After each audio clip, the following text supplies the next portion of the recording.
There's something about when a child starts going through a difficult time or starts having a hard time in life that the tendency is that everybody moves away from them. When your child goes into 7th and 8th grade and starts having a difficult time with other kids, their own peers, they need you to be there with them. But the anger that they feel and the rejection they feel, they may bring it home and take it out on you. So by developing some boundaries and saying, no, it's okay to be mad and upset. Don't take it out on me.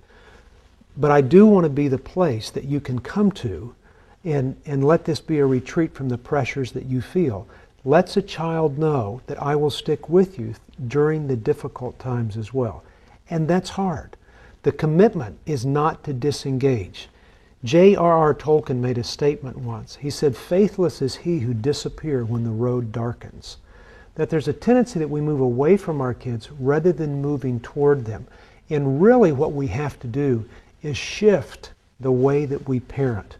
We have to move from pleasing to protecting to providing to move more into preparing our child and preparing them in such a way so that they will continue to grow in the days ahead.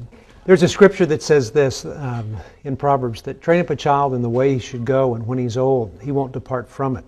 And that's not a scripture that's being given that if you do everything right, that everything's going to turn out perfect. I don't think there's too many equations that throughout Scripture, that if you just do these things, everything will be perfect. That's not the way that I think life goes for any of us.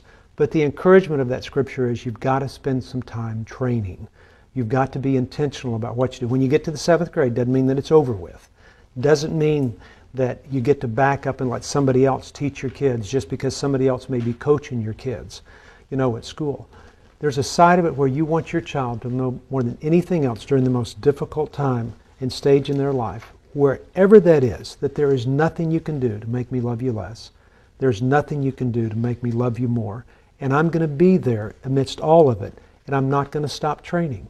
I'm going to keep moving in that positive direction, holding you accountable, pushing you on to good things, trying to keep you out of situations where you don't want to be, in a relationship that offers a sense of goodness and strength and a sense of difficulty at times and with sensitivity. It's both and. It's a both and kind of life. So hopefully you move toward your child during those times so that you can speak truth and grace into their life.